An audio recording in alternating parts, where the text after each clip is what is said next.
여러분은 자녀들이나 혹은 뭐 사랑하는 사람 뭐 어느 누구에든지 여러분 마음속에 지금 떠오르는 사람 누가 되었든지 간에 혹은 여러분이 아끼는 주위에 소중한 어떤 사람에게 꼭 하나 남길 수 있는 그런 인생의 교훈, 여러분이 생각하는 인생의 교훈, 또 삶의 지혜가 있다면 어떤 게 있을까요? 지금 기억나는 유명한 뭐 어떤 카드 광고 노래가 있는데요. 이래요. 아버지는 말하셨지 인생을 즐겨라. 아마 뭐 기억나시는 분들이 많이 계실 겁니다. 재미나게 사는 인생 자 시작이다. 뭐 아버지는 말하셨지 인생을 즐겨라 뭐 이렇게 불러요. 1990년대 그 후반쯤에 굉장히 이렇게 유명했던 어느 카드 광고 노래예요. 당시에 IMF 때문에 사회 분위기가 그렇게 밝지는 않았는데 이 노래가 텔레비전에 나오면서 꽤나 이 노래가 유명한 노래가 되었던 것 같습니다. 노래 시작 부분이 아버지는 말하셨지 인생을 즐겨라. 그러니까 아버지가 자녀에게 주는 어떤 인생 교훈처럼 여러분 생각되지 않습니까? 그리고 그 가사 마지막 부분을 보면 아버지는 말하셨지 그걸 가져라 라고 끝이 나요. 그러니까 제 기억으로는 뭐 꼭 그 카드 회사 광고 때문만은 아니겠지만 그 당시에 카드 사용량이 갑자기 폭증을 하면서 카드 빚 때문에 이 문제가 굉장히 사회적인 이슈가 되기도 했던 것으로 기억을 합니다. 그러니까 카드 빚을 갚지 못해서 큰 어려움에 처하는 사람들, 또 카드 돌려막기를 하다가 결국은 파산해버린 그런 사람들의 얘기가 저녁 9시 뉴스에 TV에서 간간히 나왔던 것 같아요. 아버지가 자식에게 해주는 교훈은 세상을 살아가는 지혜를 담고 있어야 되는데 이제 사람들이 그 나중에 이제 그 노래를 가지고 이런저런 비난을 할 때 그 가사를 가지고 얘기를 해요. 뭐 인생을 즐기고 재미나게 웃고 살고 오늘 밤에 가장 크게 웃고 가장 크게 웃을 수 있고 또 원하는 그것을 가지는 그런 삶을 살아가라. 그렇게 말을 하고 그게 이제 경쾌한 그 멜로디 속에 담겨서 그 노래가 나오니까 그냥 마치 이것이 대책 없는 인생을 살아가라 이렇게 말하는 것처럼 들린단 말이에요. 18세기 영국의 정치가이기도 했고 유명한 저술가이기도 했던 필립 체스터필드라는 사람이 쓴 책이 있습니다.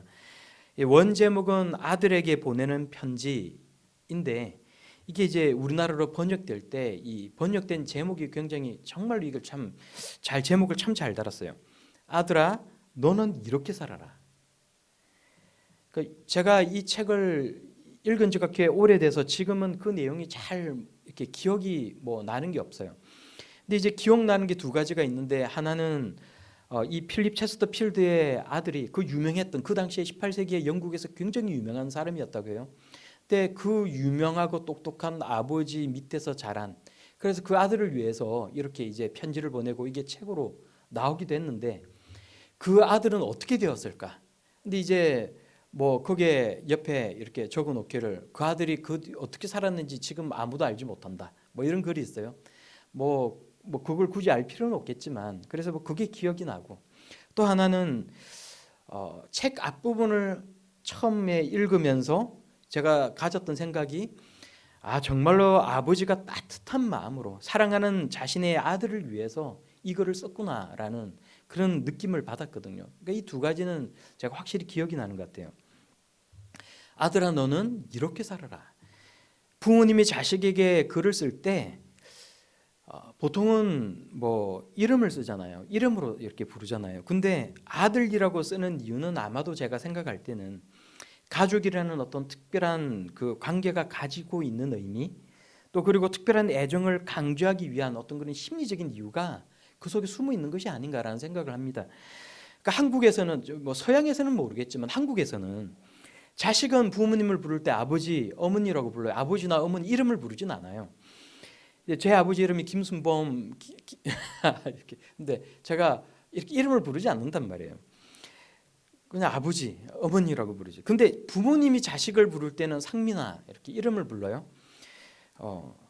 그런데 아침에 출근하는 부모님이 그날 밤에 아주 뭐 친구들하고 놀다가 늦게 들어왔든지 일을 하다가 늦게 들어왔든지 해서 늦잠을 자고 있는 아들에게 이제 메모지에 글을 하나 써서 남겨놔요.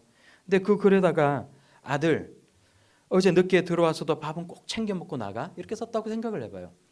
이름을 굳이 써도 상민아라고 써도 되는데 물론 그렇게 써도 충분히 그 부모님의 마음이 느껴지겠지만 아들이라고 썼을 때는 어떤 그 아들에 대한 애틋한 마음이 그 글 가운데 들어있는 것 아닙니까?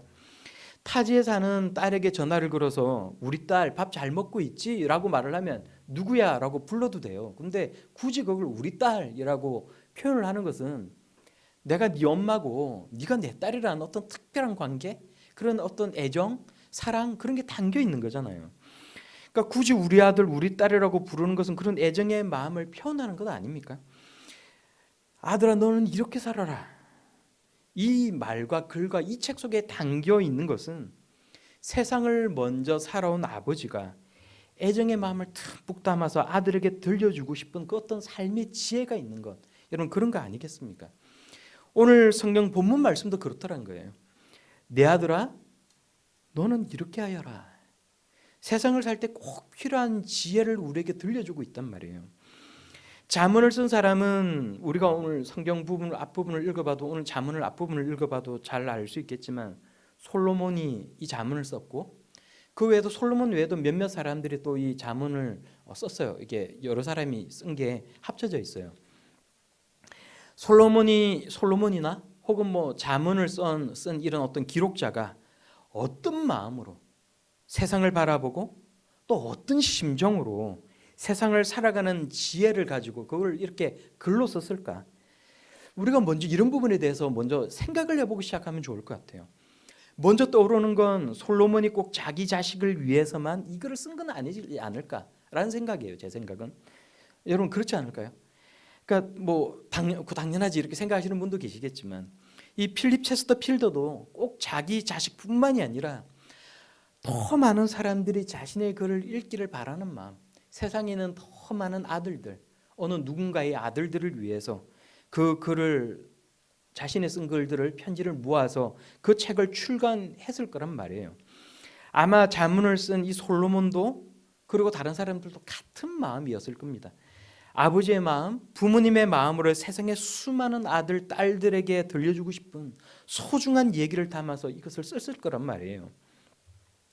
사실 잠언에서 내 아들아라는 표현은 엄밀하게 이야기하면 스승이 제자를 부르는 호칭이기도 해요.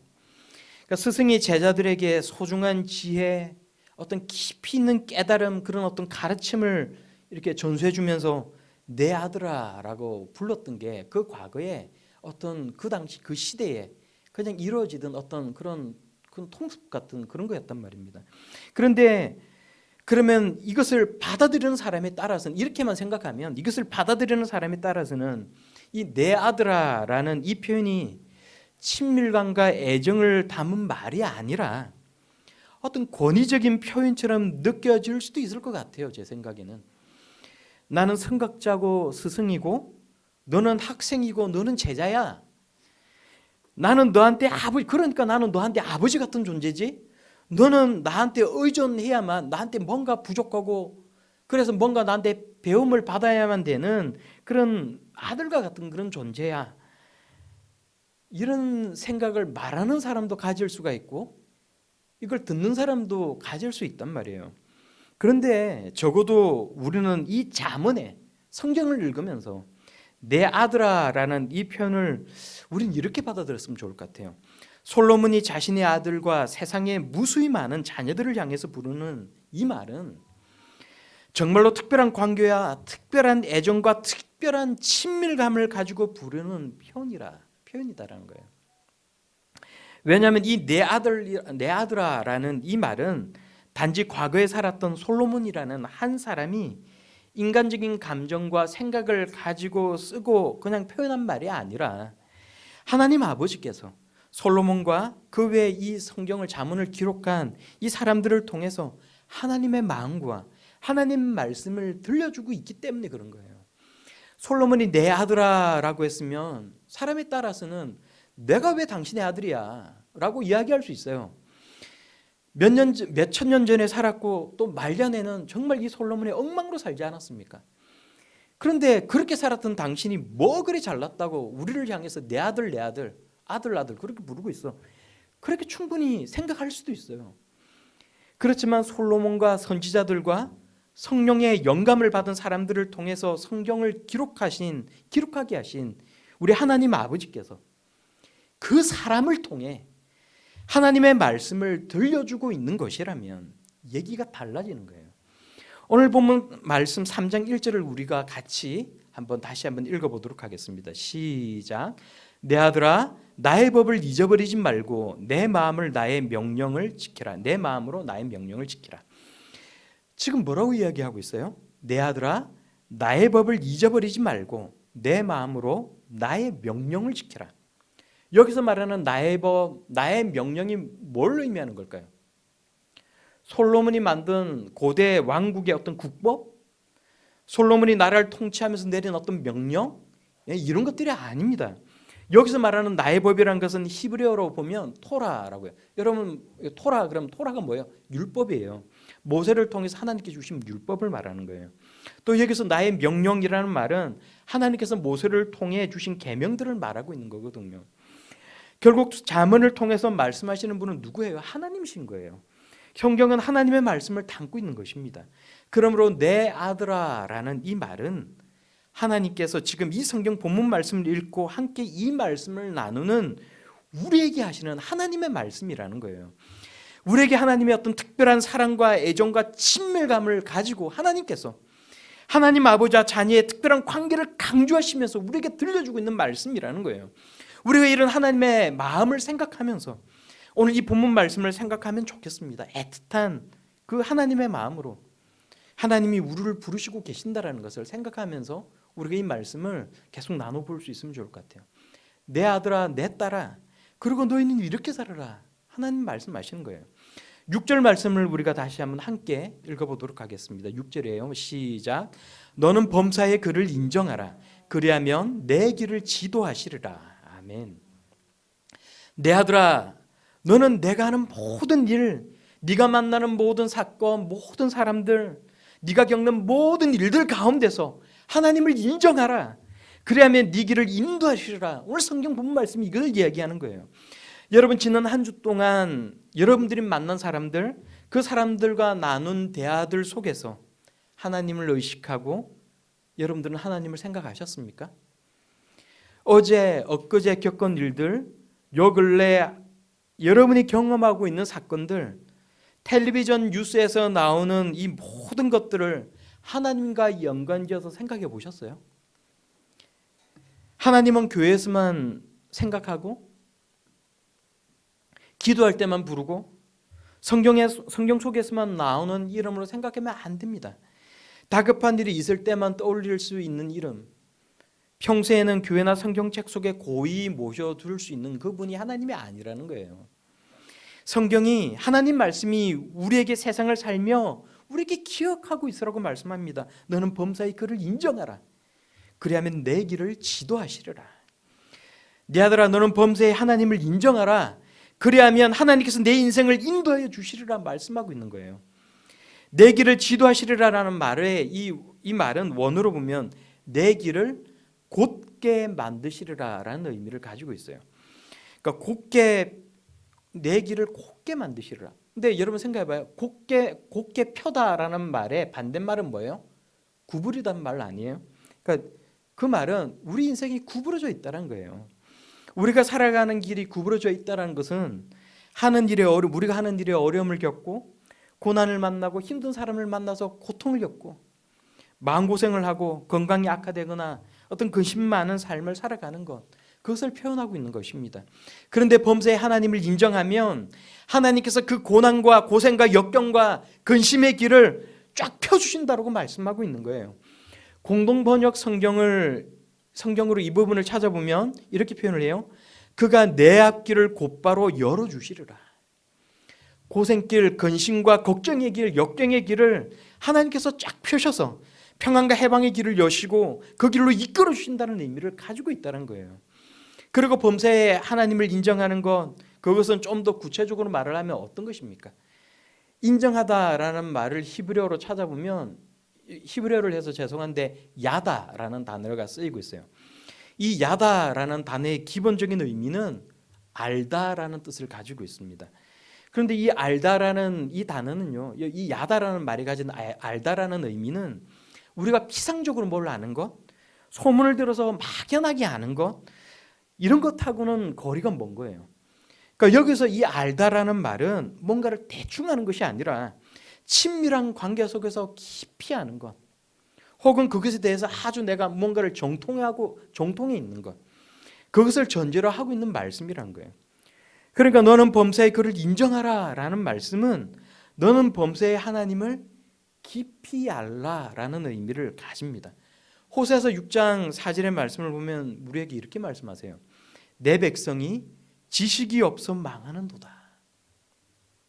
내 백성이 지식이 없어 망하는도다 라는 말은 두 가지 의미를 가지고 있어요. 첫째는 하나님을 아는 지식이 없어서 망한다는 의미입니다. 우리가 하나님에 대해 생각할 때 하나님, 그분 그들의 하나님, 객관적으로 계시는 그 하나님이 아니라 우리가 가지고 있는 욕망을 하나님께 투영시켜서 하나님을 대상을 시킬 때가 많아요. 내가 생각하는 하나님이 이랬으면 좋겠어. 내가 생각하는 그 하나님을 객관적으로 존재하는 하나님으로 바꿔놓을 때가 많이 있다는 거예요.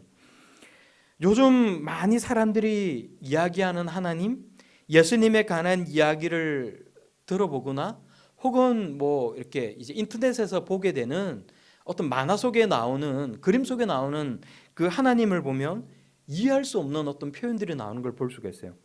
하나님은 우리가 뭘 해도 화내지 않으십니다.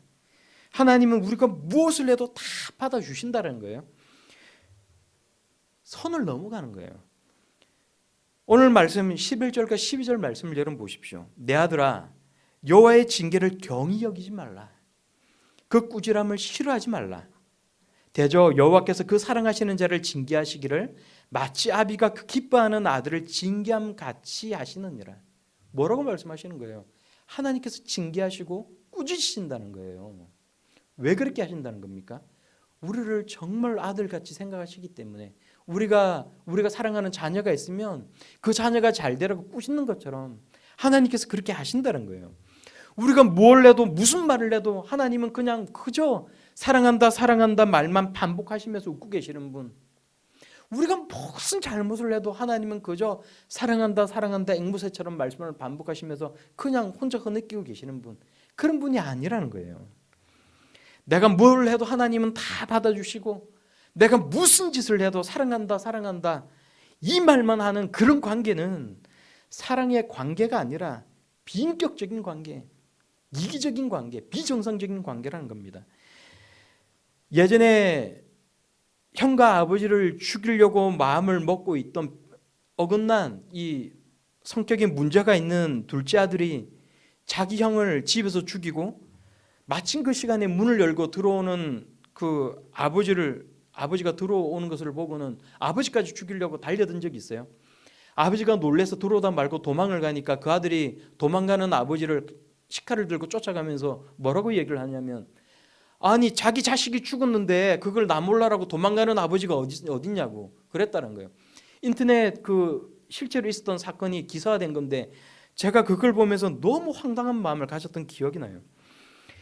지극히 자기 중심적이고 이기적이고 비인격적인 관계를 요구하는 그런 사람은 하나님께도 하나님은 그런 하나님이 되시라고 요구하는 거예요. 그건 비인격적인 관계라는 거예요. 하나님은 그런 분이 아니십니다.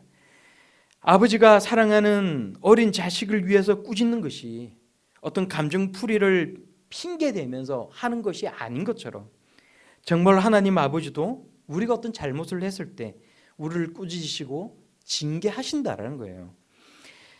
둘째는 하나님의 말씀을 아는 지식이 없어서 망한다라고 이야기하는 겁니다. 고린도전서 8장의 말씀을 보면 우상에게 바친 재물을 먹는 문제에 대해서 나오고 있어요. 여러분 이 문제에 대해서 여러분 얘기 나눠보신 적이 있으세요? 우리가 우상에게 바쳐졌던 음식을 먹어도 됩니까? 제사를 이제 설날이 되면 믿는 가정은 제사를 안 지내지만 믿지 않는 가정들은 제사를 지낸단 말이에요. 그러면 제사상에 음식을 올려놨다가 이제 그러고 나면 꼭 그것 갖고 먹잖아요. 식사를 하잖아요.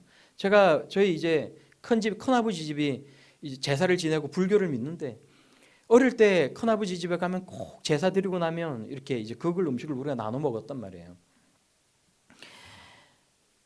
제사 음식을 먹어도 됩니까? 그러면 어떤 사람은 지금도 어떤 사람은 먹어도 된다고 말을 하고 어떤 사람은 먹으면 안 된다고 이야기를 해요.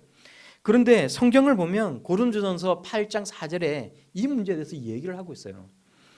8장 4절의 말씀을 보면, 그러므로 우상의 제물을 먹는 일에 대하여는 우리가 우상은 세상에 아무것도 아니며 또한 하나님은 한 분밖에 없는 줄을 아노라 라고 해요. 이 문제에 대해서 다루고 있어요. 하나님은 한 분밖에 없고 우상은 아무것도 아니고 세상의 모든 음식은 하나님께서 주신 것이란 것을 우리가 알고 하나님께 감사한 마음으로 아무런 거리낌 없이 하나님께 감사하면서 먹으면 그것은 아무런 죄가 되지 않는다는 거예요. 그것 자체는 아무것도 아니라는 거예요. 하나님께서 우리에게 주신 것을 먹는 것일 뿐이라는 거예요. 그런데 하나님을 아는 지식, 하나님의 말씀을 아는 지식이 부족한 사람들이 있습니다. 하나님의 은혜를 충분히 경험하지 못하고 제사 음식을 먹는 것이 왠지 마음에 걸리는 사람들이 있어요. 그런 사람들이 용기를 내서 제사 음식을 먹게 되면 그냥 그걸로 끝나는 것이 아니라는 거예요. 그것은 그 사람들의 양심이 더러워지고 죄를 짓는 것이라고 성경은 말씀하고 있다는 거예요. 그냥 제사 음식, 굿한 음식을 먹어도 무조건 된다고 성경은 말씀하고 있는 것도 아니라는 거예요. 우리가 성경을 제대로 아는 것, 하나님의 말씀을 제대로 아는 것, 하나님의 마음을 제대로 아는 것이 얼마나 중요합니까? 사람을 죽이고 살리고 사람의 죄를 짓고 그런 문제가 놓여 있다는 거예요. 제가 우상을 모시는 집에 앉아서 무당하고 웃으면서 음식을 먹고 있는데 하나님의 말씀에 대한 그런 지식도 없고 은혜를 충분히 경험하지도 못한 사람이 그걸 봤어요. 마음에 실족을 했어요. 그럼 성경이 뭐라고 얘기해요?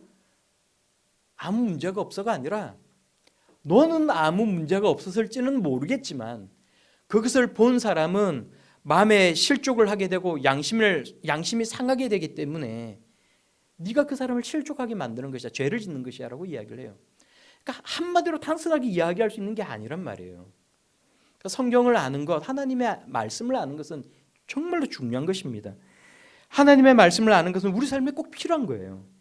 알아도 그만이고 몰라도 그만인 게 아니라는 거예요. 하나님의 은혜를 받고 하나님께 축복을 받는 것, 하나님과의 관계가 좋아지고 나빠지는 것의 문제인데 이것이 어떻게 알아도 그만이고 몰라도 그만인 것의 문제입니까?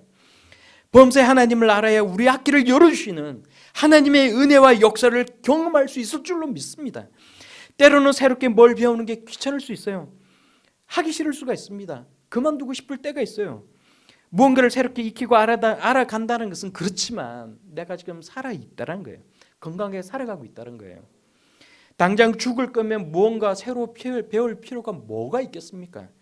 새로운 것에 적응할 필요가 없어요. 우리는 살아있고 하나님의 은혜가 우리에게 여전히 필요합니다. 우리는 아직 더 가야 될 우리 인생길이 많이 남아있고 더 많이 받아야 하나님의 축복이 있다는 거예요.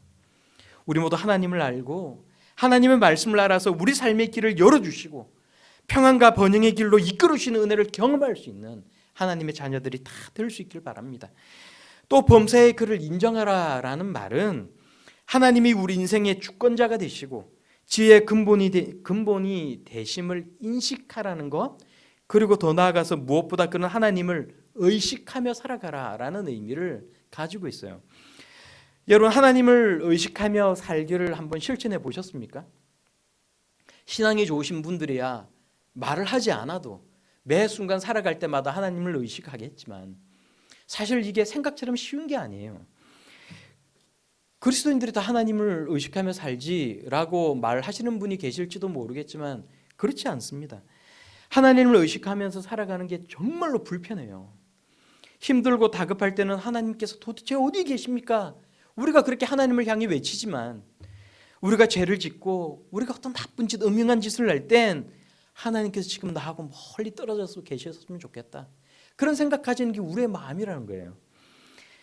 그러나 그럴 것이 아니라 하나님께서 내 인생에 개입하시고 인도하여 주신다는 것을 믿고 내가 살아갈 때 나한테 잘 풀리던 일이 꼬이기 시작할 때 하나님께서 나를 징계하시는구나.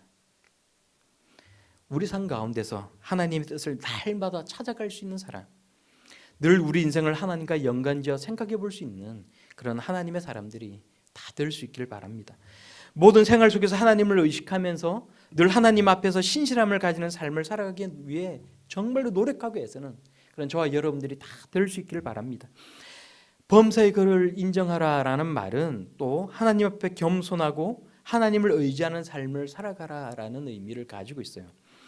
5절 말씀과 7절 말씀을 우리가 다시 한번 같이 읽어보도록 하겠습니다. 5절 7절이에요. 함께 읽겠습니다. 시작.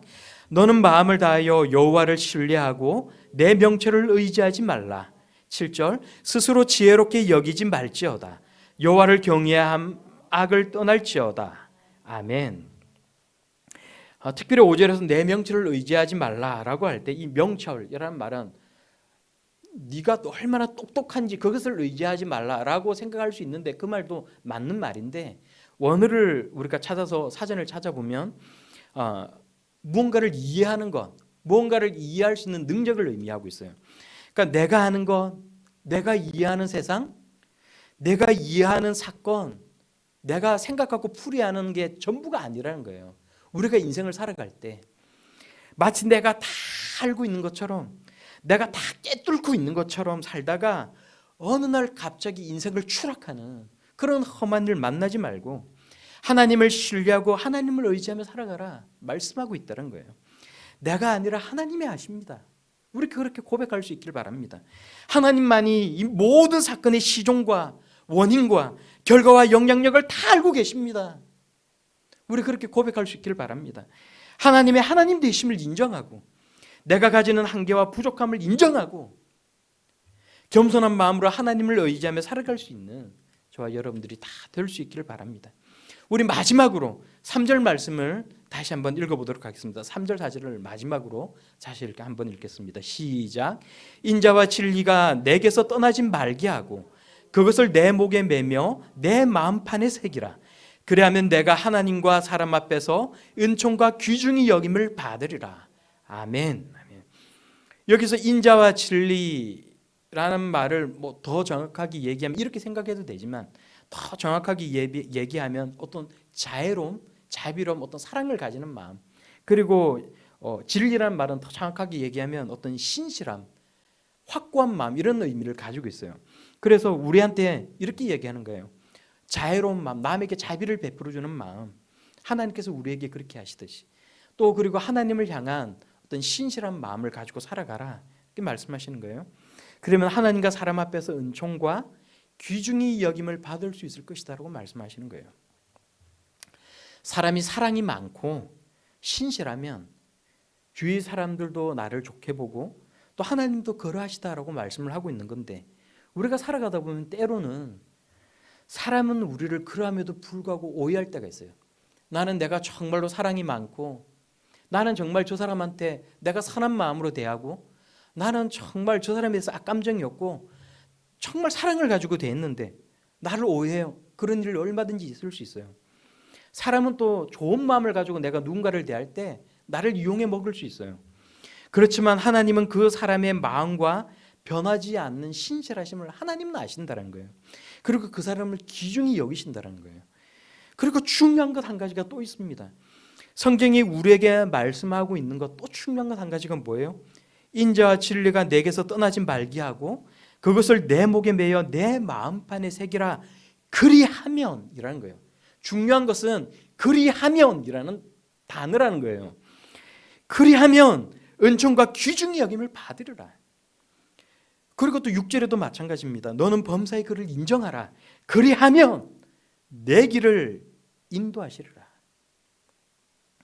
성경은 우리가 하나님을 인정하면, 그리하면 우리 삶의 길을 열어주신다고 말씀하고 있는 거예요. 하나님을 인정하면 하나님도 우리를 인정하겠다고 말씀하고 계신 겁니다.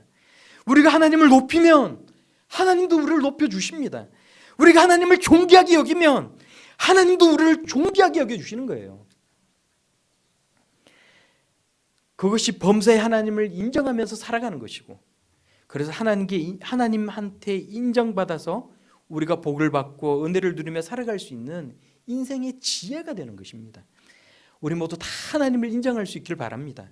하나님을 깊이 알고 하나님을 의식하고 하나님 앞에 겸손하게 살아갈 수 있는 우리 모두가 다 될 수 있길 바랍니다.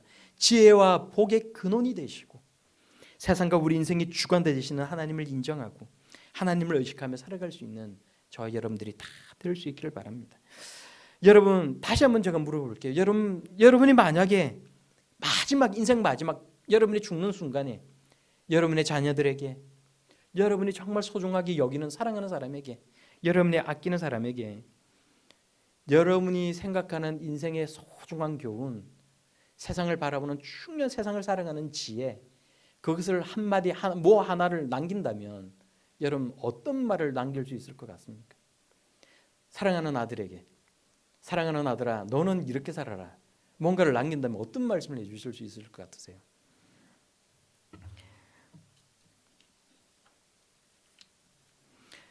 범사의 하나님을 인정하는 것을 저는 이렇게 생각해요. 다르게도 표현할 수 있어요. 사랑하는 아들아 너는 범사의 하나님을 인정하라, 이렇게 말을 할 수도 있겠지만 하나님을 알고 예수 그리스도를 믿고 범사의 하나님을 인정하며 사는 건 그것은 우리 삶에 있어서 가장 소중한 지혜가 되는 것인데, 만약에 저에게 말을 하라고 그러면 저는 이렇게 말할 것 같아요. 하나님 꼭 잘 믿고 살아라.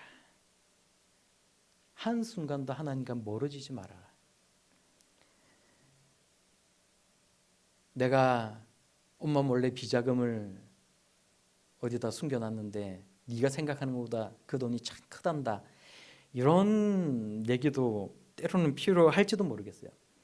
내가 누구한테 받을 빚이 있는데 그거 꼭 받아라, 뭐 이런 말이 필요할 수도 있을지도 모르겠어요. 그러나 우리가 세상을 살아가면서 가장 중요한 가치, 세상을 살아가면서 가장 소중한 것은 하나님을 믿고 어느 한순간도 하나님과 멀어지지 않는 것.